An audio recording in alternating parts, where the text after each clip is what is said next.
Demanem també que ens adreci unes paraules al senyor Víctor Sorensen en representació del poble jueu.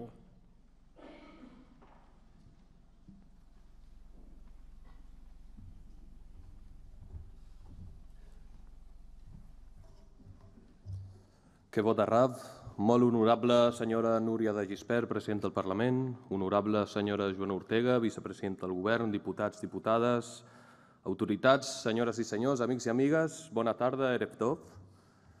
L'estructura de pensament i de la veritat al món occidental és la distància que separa inicialment a l'home i el món de les idees on triarà la seva veritat. L'home és lliure enfront d'aquest món. Aquesta llibertat constitueix la dignitat del pensament, però també amaga el perill. L'interval que separa l'home de les idees és per on s'esmuny la mentida. Una mentida de la qual va ser partícip no solament una nació. L'odi radical no solament estava disseminat entre les multituds ignorants, sinó que es va arrelar profundament en les ments i els cors dels homes i dones prominents i destacats a Europa.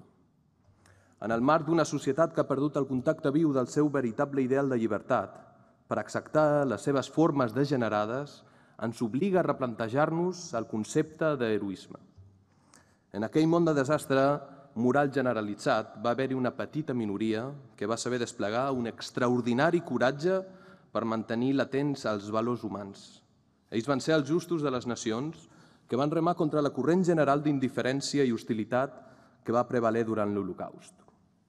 Les gestes de salvament i les vides d'ells representen llums morals crucialment importants en un període de foscor. La celebració de l'esplendor d'aquesta llum és alhora intensificada i emmudida pel punxant coneixement que ells van ser relativament pocs. Què els va motivar a actuar d'aquesta forma quan ser un observador passiu era la regla i rescatar era l'excepció?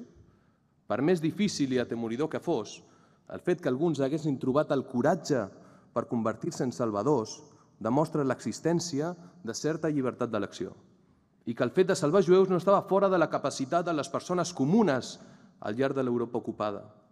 Els justos de les nacions ens ensenyen que cada persona pot marcar la diferència.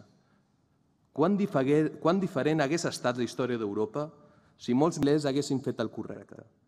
Potser, en comptes de milions d'arbres plantats a Yad Vashem, avui recordaríem a milions de supervivents.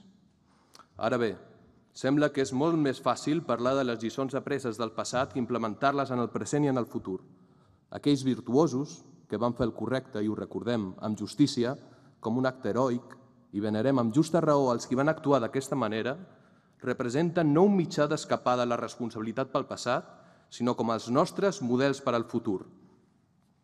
L'aprenentatge i la seva difusió són claus.